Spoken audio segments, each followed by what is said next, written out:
Beck said that offense kind of had a wake-up call today, that they didn't come out and scrimmage like you guys would have liked. What did you want to see from you guys early on that didn't happen today when you guys came out? Consistency.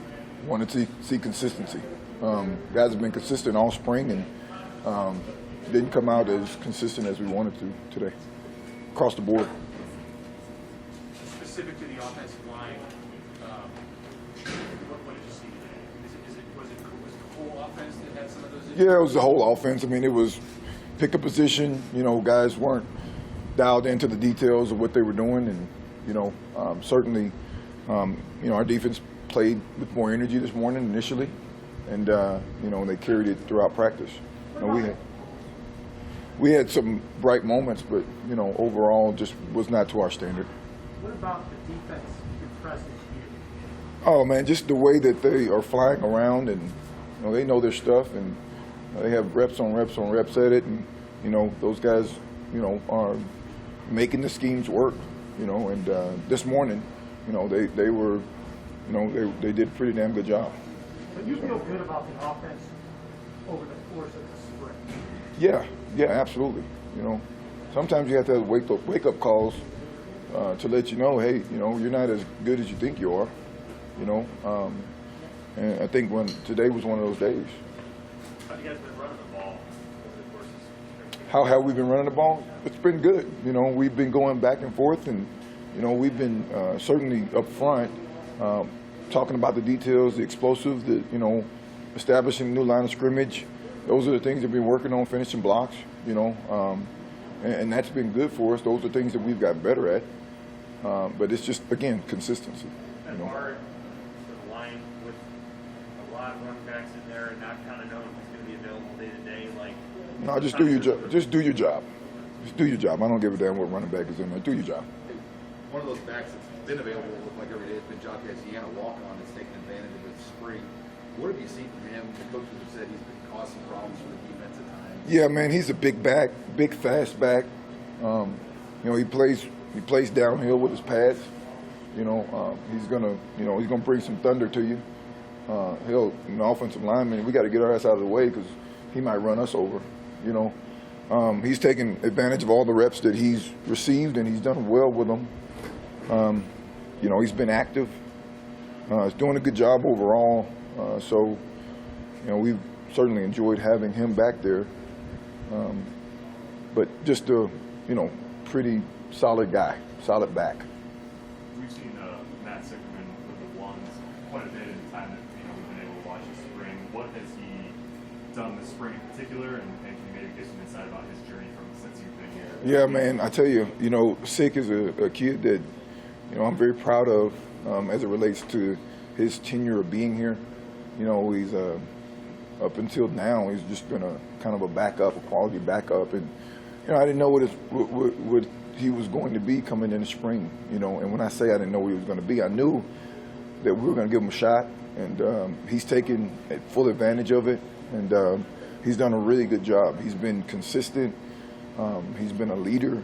He's been a vocal leader. He's been everything that we've ever asked him to be.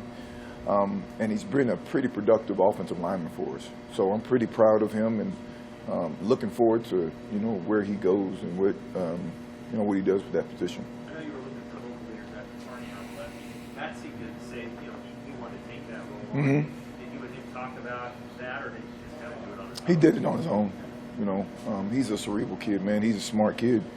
Hell of a lot smarter than I'll ever be, right? He's a computer programmer and makes websites and all that stuff, man. I just coach football, so he's a smart kid. But he has a good feel for leadership, a good feel for understanding when to push the buttons of the young guys, when to lead, when to be vocal, when to get after their ass. So he's and then he's a teacher. He's a good teacher. And he's telling the kids and telling some of the young guys, what they need to do, how they need to step better, body position, etc. So he's always coaching, So certainly appreciate him and what he means to the unit, and especially in the role that he's in now. Where do you think Grant Banks fits best right now? You guys are on the same page, huh? You're going to say Brant too. Brant Banks, a guy that's working guard and tackle, is doing a good job developing. You know, biggest thing with Brant is he's such a long kid, getting him to stay in his hips. You know, but every single day you can see some progress from him, and you know, he's a guy he's a solid player that we're looking to utilize in multiple positions this upcoming year. Has Hickson made a jump at center? He was out here earlier and said last fall he was a little rough figuring it out. How's he? Yeah, he's been solid. He's been very solid at that position, and you know, he stepped into a role, and you know, he's accepted his role, and he's done a good job with it. How far does this line come when you think about 2018, just the depth of options you have this spring compared to like 2018? Well, I mean, heck, when you're talking about having 5 guys in 2018, we got 9 guys now. You know, we got 9 guys that can play. So, you know, there's competition. You know, and I know that, I don't know if somebody's going to ask about him, but Nuri Nwili is a solid player, up-and-coming guy that's going to be, he's one of the accountable guys. I think he's going to be one heck of a player. He's going to contribute this fall for us as well. Is the challenge puzzling that 9 to figure out who Absolutely. that 5 is? That's the challenge. The challenge is puzzling it, but then also the challenge is making sure that the guys understand where their value is. You know, you got that many. When they got that many guys that can play for you, you know, I mean, we live in a world now where, you know, guys can transfer with free will, do whatever. I mean, you know, so you got to recruit them while they're here, you know, as you're coaching them.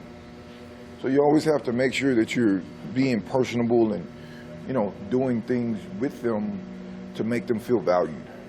And that's the troubling thing. That's the tough thing, not the troubling thing. That's the tough thing about making sure that you can keep the guys intact, and you're developing your room, developing the culture of your room while you're doing it. Is Ezra Miller in that 9, or would he still be kind of? He'd be in that top group, you know. Kind of put myself into a hole when I said 9, but he, you know, he's in the top group. He's in the top group, and I think that he's gonna his better days of football are ahead of him too.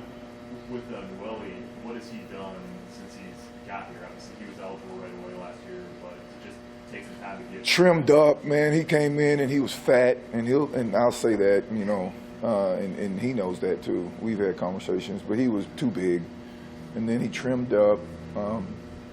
He got more of a feel for the offense. You know, it was much different way of doing things here than Colorado State, where he previously was. And you know, I just think from a maturity standpoint, he had to get here, and he was facing better competition every day.